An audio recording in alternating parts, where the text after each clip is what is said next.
Ya, memang target kita tentu jauh lebih baik dibandingkan 2019 ya, dan itu saya kira ada alasannya. Pertama, kesiapan kita jauh lebih matang dibandingkan dengan 2019 pada waktu pemilu saat itu. Kita telah melaksanakan proses pencalegan dini 2 tahun sebelum masa persiapan pemilu. Jadi 2021 kita sudah melaksanakan proses pencalegan dini. Jadi rekrutmen calegnya jauh lebih awal. Kedua, tentu berbeda dengan 2019 pada saat pemilu itu, ya, PAN saat ini menjadi partai yang mendukung pemerintah, gitu ya, bukan partai yang berada di luar lingkaran pemerintah. Jadi tentu hal itu juga menjadi hal yang sangat berbeda. Dan dengan adanya representasi PAN di kabinet, yaitu Pak Zulkifli Hasan sebagai Menteri Perdagangan, dan Pak Zulkifli Hasan alhamdulillah juga telah melaksanakan tugas dengan baik, ya, adanya ketersediaan bahan pokok dan terjangkau bahan pokoknya itu, ya tentu ini adalah salah satu bukti bahwa kader-kader PAN yang ditempatkan di kabinet itu tentu amanah dan bisa bekerja. Nah, ini juga cerita yang narasi yang baik kita sampaikan kepada konstituen yang ada di daerah-daerah di seluruh Indonesia. Jadi itu memberikan kita sebuah keyakinan bahwa PAN itu akan berkinerja lebih baik sekarang dibandingkan dengan 2019. Berapa target perolehan? Tentu kita akan menargetkan setinggi-tingginya, tetapi dari hitung-hitungan kita terakhir, realistis itu mungkin di antara 60-70 kursi gitu.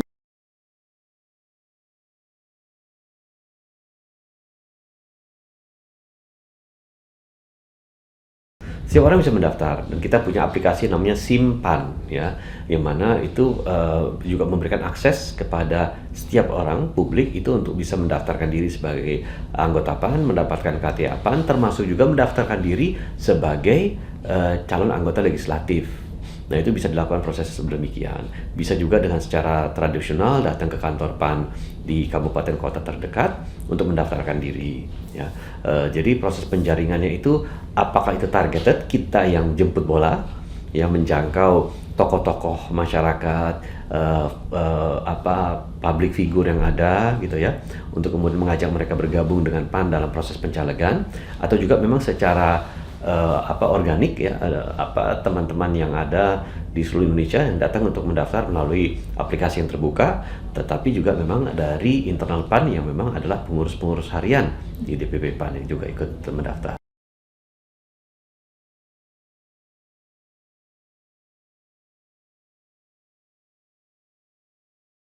Yang secara organik mendaftar itu jauh lebih besar daripada yang datang yang melalui aplikasi gitu ya.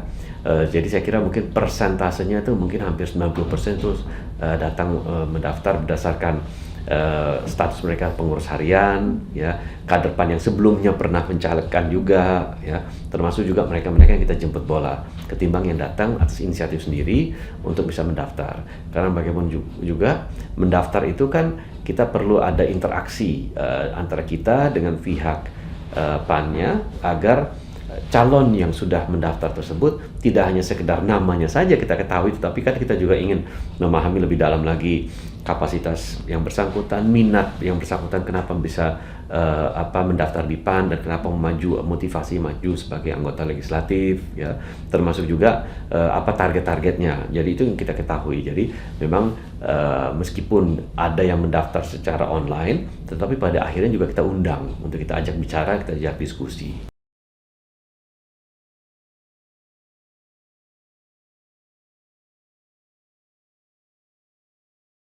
Ya, tentu kita ingin memperjuangkan yang selama ini menjadi agenda reformasi yang belum tuntas, ya. Agenda reformasi dari aspek misalnya pematangan demokrasi, ya. Kita juga menghendaki adanya ekonomi yang lebih dikendalikan oleh atau digerakkan oleh UMKM. Kita ingin agar proses hilirisasi dari industri itu tetap berjalan, dan berbagai agenda lainnya, ya. Tetapi intinya bahwa sejumlah agenda yang kita anggap belum tuntas dari reformasi tentu ingin kita dorong, ya. Tetapi di lain pihak juga tentu kita kita bermaksud untuk mengawal pemerintahan ke depan. Dalam artian apa? Bahwa PAN itu berupaya untuk menjadi bagian dari pemerintahan, tetapi juga menjadi bagian yang mampu untuk memberikan kritikan kepada pemerintahan. Jangan hanya sekedar duduk di pemerintah dan kemudian mengabaikan hal-hal yang dianggap masih belum pas dan masih belum benar. Jadi kita ingin menjadi mitra yang kritis, konstruktif terhadap pemerintah ke depannya. Jadi itu mungkin harapan kami ketika kami nanti di 2024 bisa berpartisipasi secara maksimal di dalam pemilu dan menuai hasil yang sesuai yang apa yang kita harapkan.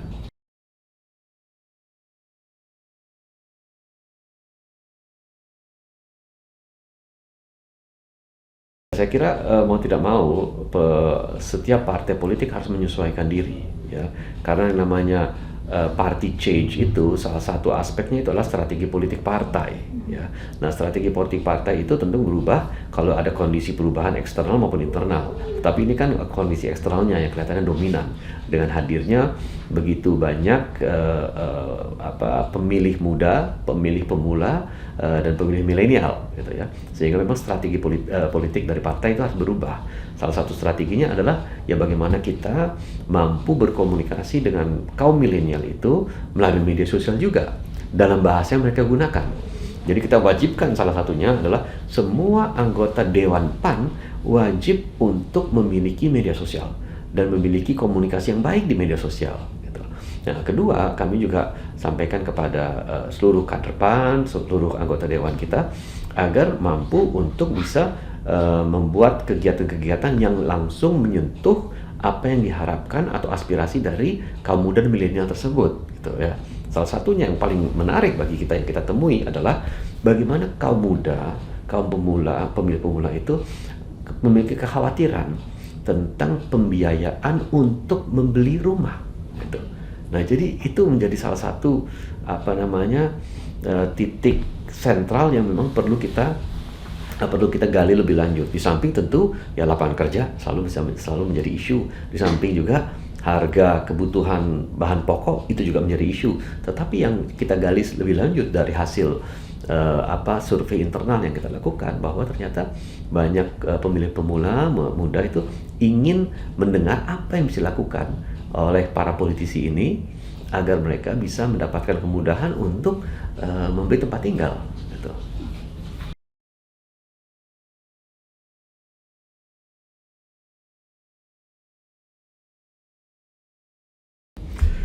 Ya, demokrasi itu kan one man, one vote, one value, ya. Nah, sehingga ya kita harus melihat bahwa demokrasi itu harus dikuatkan, harus diberikan pembahasan dan pembelajaran demokrasi kepada masyarakat secara umum, ya. Harus diberikan pemahaman bahwa one vote, one value, dan one man itu adalah kedaulatan yang dimiliki seseorang, gitu. Jadi kedaulatan itu jangan sampai mau digadaikan hanya dengan misalnya sembako 2 bungkus, gitu ya, amplop 100.000 rupiah, gitu misalnya, ya. Ditambah lagi bahwa karena kita memiliki kedaulatan, kita memilih siapa yang mau kita pilih. Misalnya ada pemilih ingin memilih, saya ingin calegnya itu Edi Suparno dari Partai Amanat Nasional, atau saya ingin calegnya itu namanya misalnya Utut Adianto dari PDIP, gitu. Yang dikehendaki dia jelas siapa, karena dia tahu orangnya, karena dia tahu visinya, dia tahu misinya, dia tahu apa yang yang telah dikerjakan. Tetapi kalau sistemnya, demokrasinya itu kemudian berubah bahwa oke, silakan pilih partai, nanti partainya akan memilih siapa yang layak menjadi anggota dewan Anda. Kan kita membeli kucing dalam karung, gitu. Tambah lagi kalau nanti suatu ketika partai sudah memilih si A menjadi legislatornya, padahal masyarakat tidak tahu, tidak kenal dengan yang bersangkutan, pertanggungjawabannya kemana? Dia tidak punya pertanggungjawaban ke masyarakat, pertanggungjawabannya adalah kepada partai. Jadi ini salah satu aspek juga dari penguatan pemahaman demokrasi itu. Jangan sampai demokrasi yang sudah kita miliki sekarang itu diambil kembali, gitu. Nah, jadi itulah salah satu di antara aspek-aspek demokrasi, termasuk juga bahwa demokrasi yang harus kita kedepankan adalah demokrasi substansial gitu ya. So demokrasi gagasan, demokrasi ide ya, bukan demokrasi yang sifatnya ya hanya mencari jalan pintas untuk mencari suara, tetapi ujung-ujung membelah masyarakat gitu.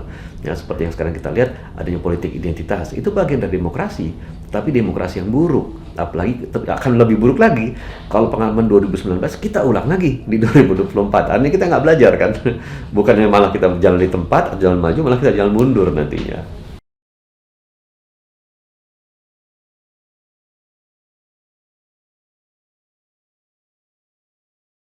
Oh, kita dalam sekolah politik kita ada satu kurikulum yang kita sampaikan kepada para peserta sekolah politik bahwa demokrasi yang kita akan ajukan adalah demokrasi gagasan. Jadi kita harus sifatnya problem solving. Problem solving itu bagaimana kita bisa melakukan itu kalau kita harus terjun ke masyarakat. Jadi kalau kita tidak terjun ke masyarakat, mampu menangkap denyut jantung masyarakat, itu kita tidak akan pernah tahu gitu. Tetapi makanya kita minta agar seluruh caleg PAN, seluruh anggota Dewan PAN itu harus berada di tengah-tengah masyarakat gitu. Dan mereka harus mengetahui apa yang menjadi kebutuhan masyarakat, aspirasinya. Dari situ baru kita kemudian bicara bahwa kita sebagai anggota Dewan, kita sebagai kader PAN mampu melakukan hal-hal seperti ini. Misalnya saya sebagai anggota Dewan, saya mampu melakukan misalnya memberikan undang-undang yang misalnya menguatkan perempuan terhadap kekerasan seksual gitu ya. Mungkin juga membela asisten rumah tangga dengan adanya undang-undang PRT gitu ya, dan lain-lain itu. Jadi hal itu yang ingin kita sampaikan. Jadi yang kita kedepankan adalah apa yang bisa kita perbuat real dan langsung berdampak kepada masyarakat. Bukan justru kita jualannya agama atau jualannya justru hal-hal yang sifatnya membelah masyarakat. Tetapi di samping itu kita juga tidak sadar bahwa kita tidak hanya membelah, tetapi juga membodohi masyarakat gitu.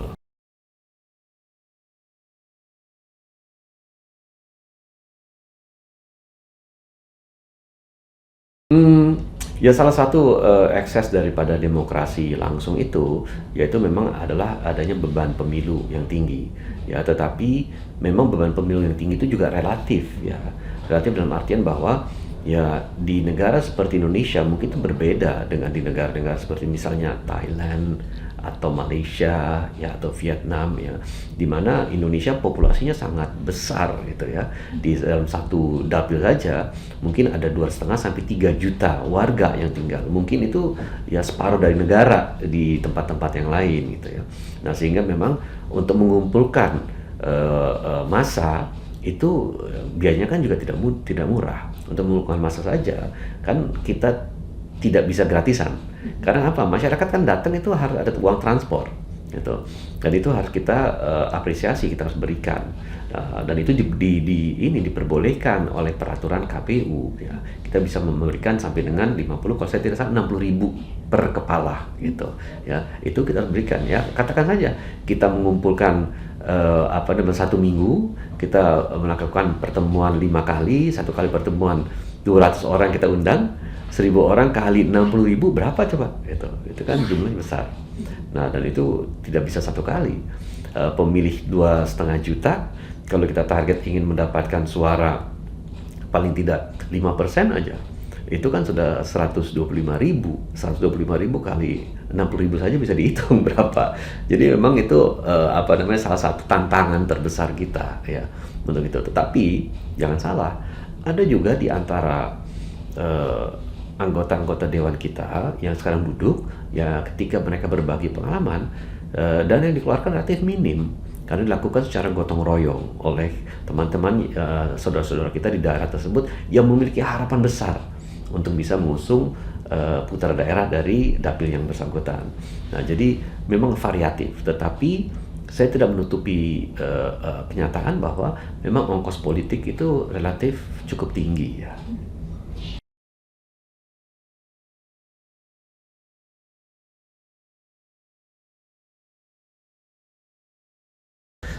Kalau kita lihat politik di luar negeri, rata-rata politikus di luar negeri itu menjadi politikus ketika dia sudah independen secara ekonomi, itu menjadi politikus.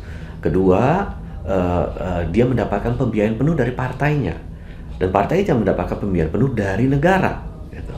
Jadi di sana politikus adalah sebuah profesi, ya. Nah, idealnya kalau di Indonesia juga bisa berlakukan seperti itu. Makanya pernah ada sebuah wacana agar biaya politik parpol itu yaitu ditanggung oleh negara dengan anggaran 10.000 per suara yang diperoleh oleh partai tersebut. Karena apa? Karena itu adalah biaya yang nanti disampaikan kepada partai agar partai bisa melakukan berbagai hal, termasuk adalah pendidikan, pembekalan, termasuk juga pembiayaan untuk membiayai putra-putra terbaik dari partai itu untuk bisa maju, apakah di legislatif maupun di eksekutif, agar menghasilkan pemimpin yang baik yang tidak punya hutang budi kecuali kepada partainya, gitu. Nah, jadi itu semuanya kondisi yang ideal. Tetapi di PAN kita berlakukan hal seperti ini. Misalnya, saya anggota dewan, gaji saya dipotong sebagai anggota dewan. Nah, gaji saya dipotong, kemudian saya punya tunjangan-tunjangan tertentu yang ada di dewan itu juga dipotong. Untuk partai? Bukan untuk partai, dijadikan bagian dari sebuah tabungan yang milik saya dikelola oleh partai, gitu. Nanti menjelang pemilu, tabungan itu dikembalikan ke saya. Memastikan apa? Bahwa saya punya tabungan untuk bisa maju nanti. Maju, dan itu saya tidak perlu susah-susah lagi untuk mencari atau mendapatkan dari sumber-sumber yang mungkin tidak bisa dipertanggungjawabkan di kemudian hari. Tetapi saya sudah punya modal itu. Dari samping juga tentu ada bantuan dukungan dari partai. Tetapi dukungan dari partai lebih bersifat atribut, ya, bendera, kaos, gitu, spanduk dan lain-lain. Tapi intinya kita swadaya, tetapi swadaya itu dari bentuk potongan dari penghasilan kita selama kita menjadi anggota dewan, kurang lebih demikian, gitu. Dan sejauh ini dari seluruh caleg yang maju, ini kita ngomong ke komposisi lagi Pak, untuk keterwakilan perempuan, bagaimana di PAN saat ini, dan ada kesulitan nggak sih Pak, mungkin di sharing ya Pak, ada kesulitan nggak saat PAN menemukan caleg-caleg perempuan yang ingin maju itu? Kalau dibilang sulit, ya gampang-gampang sulit. Karena untuk menemukan caleg petarung itu ya sulit, ya. Menemukan caleg petarung perempuan itu juga mungkin membutuhkan keahlian khusus, ya. Karena kita kan melihat bahwa kalau caleg perempuan yang berlatar belakang, misalkan saja aktivis yang sudah punya target memang ke politik, kan tidak terlalu banyak, gitu. Atau yang memang punya minat ke politik praktis langsung, itu juga tidak banyak, gitu. Ya, tidak terlalu banyak.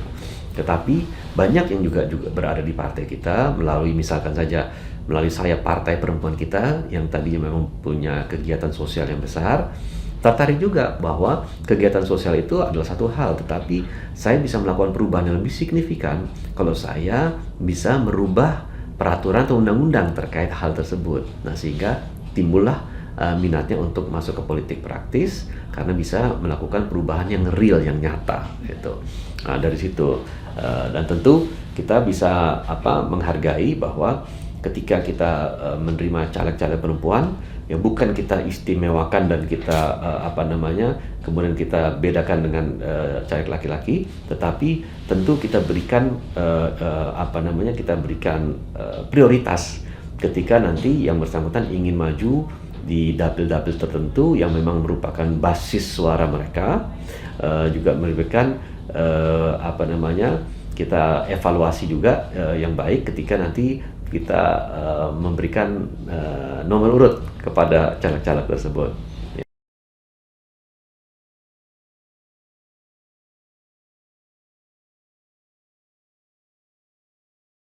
Dukungan partai diberikan berdasarkan kinerja, dalam artian begini, kita meminta caleg-caleg kita yang mau maju itu membentuk tim relawan. Tim relawan itu kemudian merekrut tim saksi, gitu ya. Nah, relawan dan saksi ini nanti harus kita verifikasi, dan itu diupload ke dalam aplikasi namanya Simpan itu, karena itu juga ada fitur untuk saksinya, pengelolaan saksi dan relawan. Nah, kalau yang bersangkutan sudah memenuhi kuota relawan dan saksi yang memang sudah sudah ditargetkan partai pada mereka, ya tentu mendapatkan bantuan dukungan dari partai, apakah itu caleg laki-laki, perempuan, aktivis, non aktivis, pokoknya sama semua, gitu.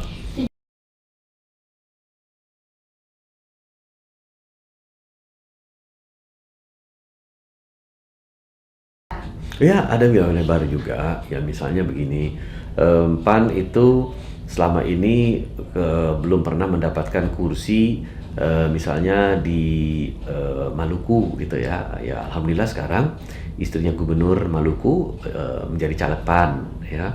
Terus kemudian di daerah-daerah yang selama ini kita memang belum kuat basisnya, seperti misalnya di Jawa Timur Tapakuda. Karena kita memiliki caleg-caleg unggulan di sana, ya.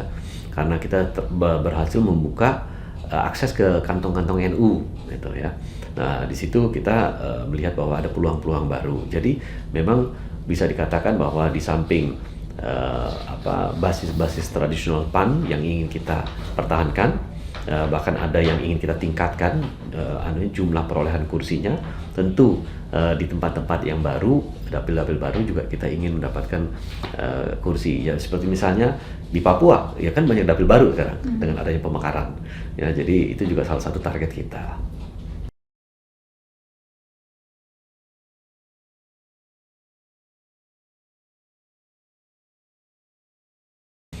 Ya, saya kira tantangannya besar sekali bagi pemerintahan selanjutnya karena dunia berubah secara drastis pasca COVID, ya. Jadi masalah kesehatan menjadi prioritas, masalah menjaga dan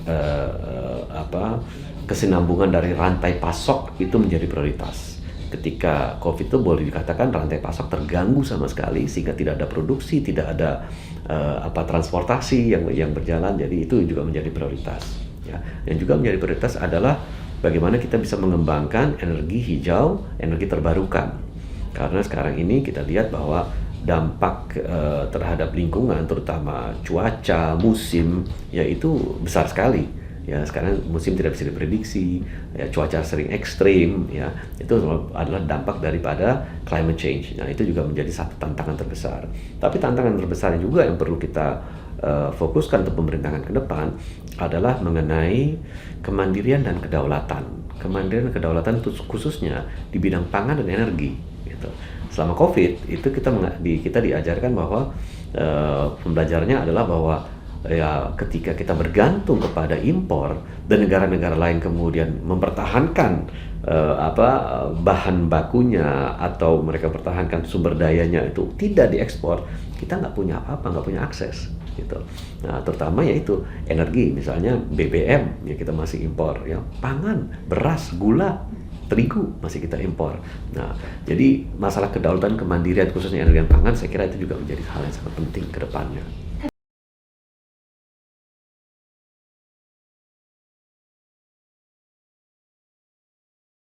Kalau disparitas itu saya kira ada dua hal ya. Kalau kita tadi menggunakan analogi jalan yang rusak itu infrastruktur, saya kira itu tidak mutlak karena disparitas, yaitu karena penyalahgunaan angkutan di jalan-jalan nasional atau jalan-jalan provinsi yang sedianya tidak boleh dilalui oleh kendaraan dengan muatan yang overload dan dimensi, tetapi dipergunakan dan diperbolehkan. Itu masalah penegakan hukum lebih ya.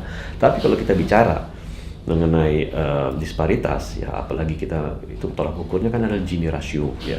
Nah, Gini ratio bisa diturunkan sekarang ya. Tetapi kuncinya bagi kita, bagi saya, bagi PAN adalah bagaimana tidak memberikan bukan berarti bahwa ekonomi Pancasila itu memberikan output yang sama. Jadi kalau si A bisa kaya, si B juga bisa kaya, enggak. Tetapi bagaimana bisa memberikan kesempatan yang sama bagi semua warga negara, gitu ya. Dan kesempatan yang sama itu dari hal yang sangat mendasar, sekolah, itu kesehatan, gitu ya. Nah, terus kemudian akses akses untuk bisa mengenyam pendidikan tinggi misalkan saja di luar negeri, gitu ya. Itu harus difasilitasi oleh negara. Ya misalnya saja, kenapa sumber daya di Malaysia sekarang ini sudah bisa berpikir bahwa kita mengirimkan astronot ke ruang angkasa, ya karena sumber daya mereka itu dibiayai oleh negara untuk menempuh pendidikan di luar negeri, pendidikan tinggi dan lain-lain gitu. Nah, begitu pula Cina, kita juga lihat seperti itu. Nah, ini hal-hal yang perlu kita makan. Jadi adanya equality untuk melakukan semua kegiatan secara bersamaan. Jadi kesempatan yang sama itu menurut saya sangat penting ke depannya.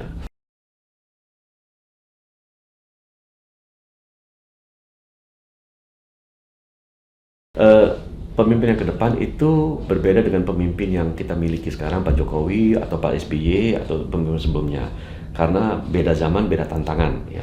Dan sekarang ini Pak Jokowi memang sudah membuka pintu untuk tantangan kita ke depan ya, terutama yang tadi saya sampaikan mengenai konsep energi terbarukan ya. Climate change itu menjadi hal yang sangat penting dibahas sekarang ini, itu ancaman yang sangat serius gitu ya, sehingga pemimpin yang akan datang itu harus mampu untuk mengurangi emisi karbon di Indonesia secara signifikan. Itu harus gitu loh. Dan itu bukan hal yang mudah. Karena apa? Karena kita ada produsen karbon, kita produsen fosil, energi fosil, migas masih banyak, batu bara masih banyak gitu ya.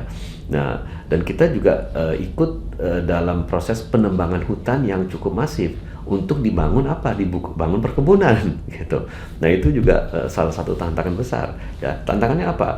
Bagaimana menjaga lingkungan, tapi juga bagaimana menyediakan lapangan kerja. Itu kan ada dua hal ya. Dan itu paradoksnya ada di situ. Nah, itu jadi tantangan besar. Nah, tantangan besar juga adalah bagaimana kita bisa meningkatkan pertumbuhan ekonomi kita di atas 5%. Kalau 5% saja kita boleh dikatakan hanya jalan tempat.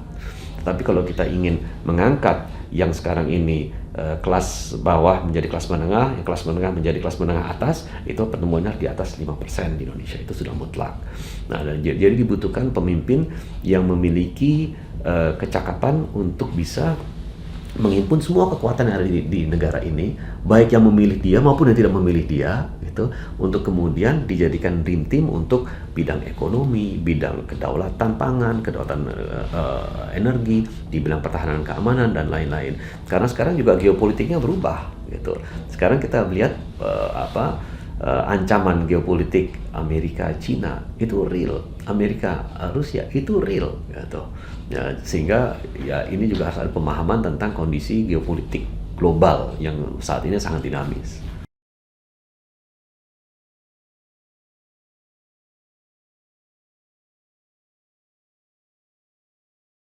Ya, pertama harus mampu memayungi seluruh anak bangsa ya. Dia harus mampu merangkul seluruh anak bangsa. Kedua, tentu tidak perlu lagi diragukan, nasionalisme adalah di atas segala-galanya gitu. Sehingga yang bersangkutan adalah calon pemimpin yang memang mendahulukan negara dan bangsa di atas segala-galanya gitu. Ketiga, ya tentu calon pemimpin ke depan kita harus mampu untuk kita tidak menuntut yang bersangkutan tahu ekonomi, tahu politik, masalah sosial, enggak, tetapi mampu mengumpulkan putra-putri terbaik untuk bisa membantunya dalam menjawab tantangan-tantangan ke depan. Jadi mampu menjadi manajer yang baik untuk mengumpulkan dream team itu.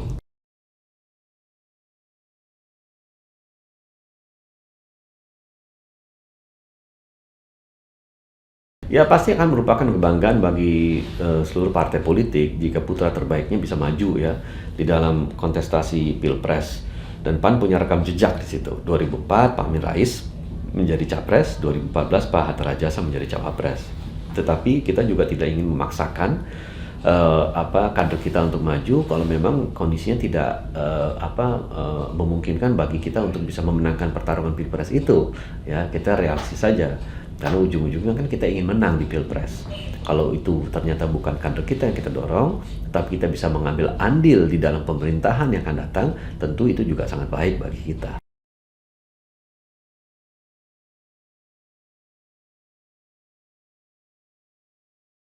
Ya, memang kita dari awal memang sudah melakukan planning bahwa Pak Zul akan maju di Dapil Jateng 1 ya. Tetapi ketika kita melaksanakan proses pendaftaran itu ternyata animo kader untuk Jateng 1 sangat tinggi gitu. Dan dengan komposisi caleg yang sekarang kita hitung kurang lebih probabilitas untuk mendapatkan kursi itu relatif tinggi gitu. Sehingga Pak Zul mengatakan bahwa kalau tidak ada perubahan yang drastis, yang signifikan, ya nama saya tidak perlu dicantumkan. Kecuali misalnya dalam proses sekarang masa evaluasi, masa perbaikan ternyata ada yang berubah pikiran, ada yang mundur, atau ada tidak memenuhi syarat, ya.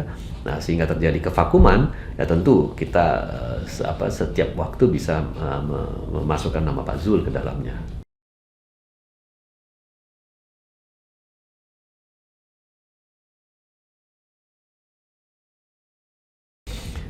Kalau kita lihat ya secara konseptual, partai-partai politik di Indonesia itu sulit juga dibedakan satu dengan yang lain ya. Mereka kurang lebih memiliki memiliki party ID yang kurang lebih sama ya.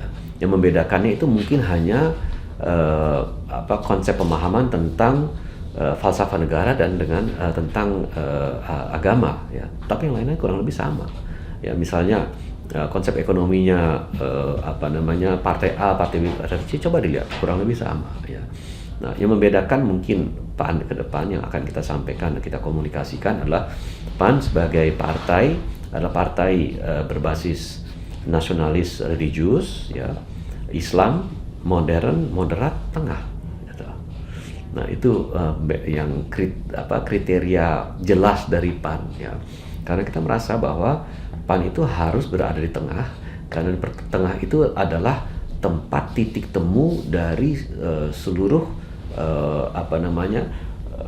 suku bangsa, adat istiadat, ya bahkan juga kepercayaan ada di Indonesia di tengah. Semua akan diayomi di situ.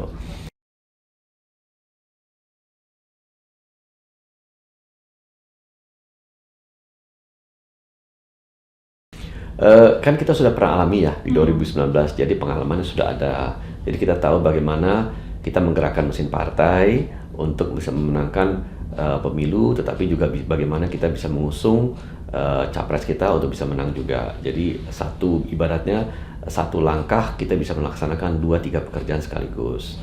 Nah, meskipun demikian, saya katakan demikian, tetapi hakikat bagi sebuah partai itu adalah eksistensi dan keberadaannya di parlemen. Ya, jadi bagaimana kita bisa memperbanyak kursi kita di parlemen agar kita bisa mempengaruhi jalannya dan kebijakan negara dan pemerintahan ke depan. Jadi bagi saya kalau saya diminta atau memilih, tentu saya akan pilih PAN itu menang besar di pemilu legislatif. Syukur-syukur kalau kita juga bisa memenangkan capres kita ketika itu. Tetapi karena kita sebagai partai politik, keberadaan kita, eksistensi kita ada yang di parlemen, tentu saya akan dahulukan pemenangan di pemilu legislatif. Tetapi bukan berarti bahwa kita kemudian akan lepas tangan untuk pilpres itu. Ya karena bagaimanapun juga mengusung capres tertentu akan ada dampak elektoralnya untuk partai secara keseluruhan. Jadi kita tentu akan bekerja ekstra keras juga untuk bisa memenangkan capres kita nanti ke depannya. Apalagi kalau capres itu ternyata memiliki memiliki warna yang kurang lebih sama dengan konstituen PAN gitu ya.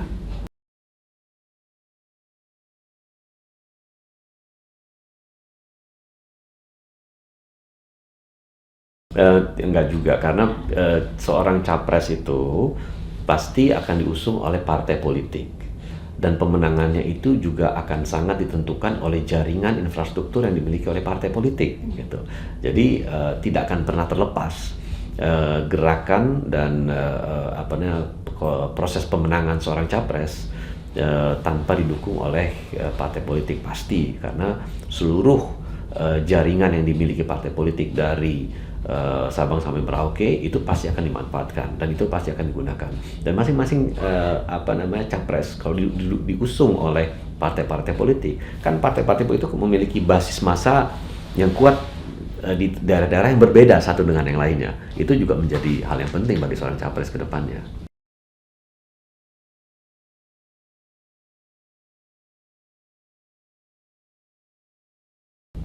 Ya mudah-mudahan bisa secepatnya. Pak Zul kan mengatakan ya tunggulah dua mingguan lagi. Ya mudah-mudahan kita bisa segera bisa mengumumkan itu.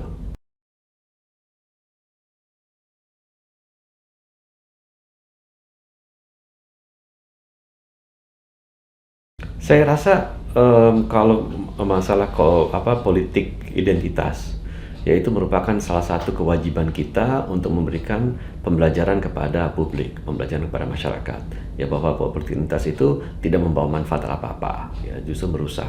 Tetapi ya kita juga harus memberikan alternatif kepada publik itu ya. Alternatif terbaik yaitu yang tadi kami sampaikan, politik gagasan. Tetapi cita-cita kami adalah begini.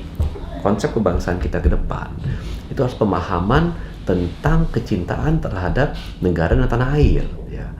Coba kita lihat Turki, negara yang boleh dikatakan sekarang menjadi salah satu kekuatan di Eropa, ya. Itu ketika kita berkunjung ke Turki, saya pernah melihat bahwa ada serombongan anak-anak muda jalan di pusat perbelanjaan itu.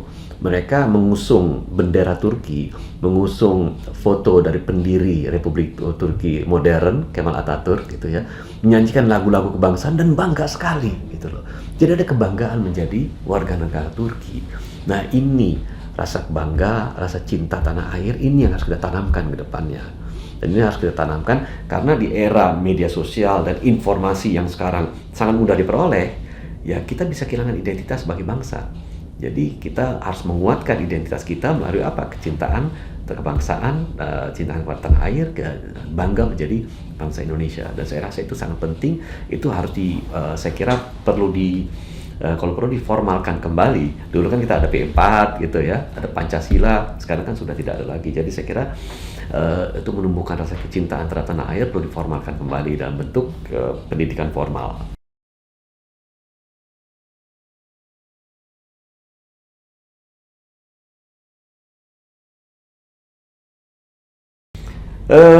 Kita selalu melihatnya begini, bahwa Pak Amin sebagai pendiri PAN dan sekarang mendirikan Partai Umat itu adalah keputusan yang tentu kita hormati ya, karena kita selalu menekankan bahwa berpolitik itu ya fastabiqul khairat, kita berlomba-lomba dalam kebaikan ya.